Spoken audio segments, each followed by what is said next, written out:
So this tip is actually a retip. I'm retipping, which I don't think is a word, but basically in a previous episode, on episode 15, we discussed Birds of Prey, and the story tip there I gave was around the concept of making your protagonist a bad person. And I felt that in the case of Birds of Prey, it fell short in a few areas that I feel Megamind has done well.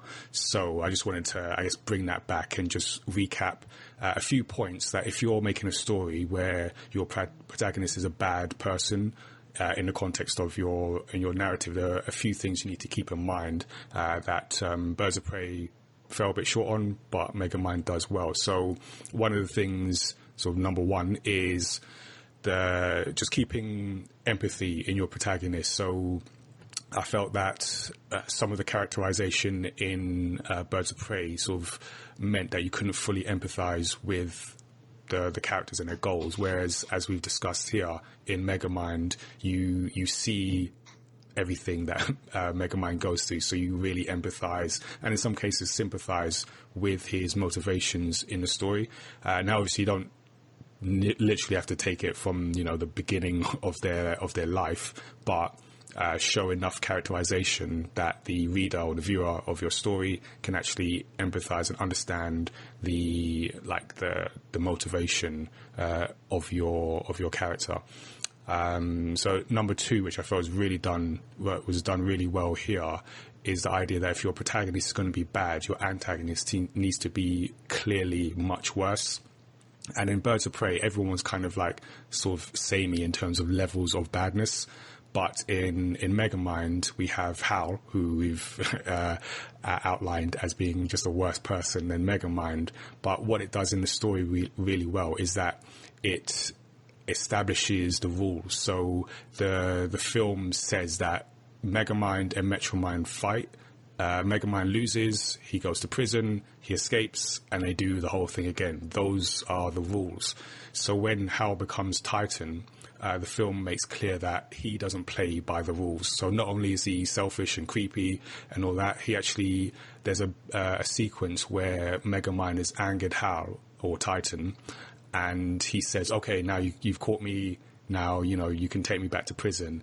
And Titan says, oh no, I'm taking you to the morgue, or basically just acknowledging that I'm ready to kill you, which is, way outside of the agreed rules of this supervillain thing. So without, outlining it, in the story, it just makes clear that this person is worse than the bad guy, or the person we thought was the bad guy. And he clearly needs to be stopped because he's, destroying the city. He's threatening Roxanne. It's just apparent that he needs to be stopped. And number three kind of ties into number two, but even a bad protagonist needs to have a compelling goal. So in Birds of Prey, the goal was to get this diamond that had the bank account details of some fortune. So I think the villain there, Black Mask, was going to get it, but in that story it wouldn't have made him any more powerful than he already was, so there wasn't like a pressing need to stop him from getting that, achieving his goal. Whereas in Megamind we can see, like, if Hal wins, everything's been destroyed, people will die.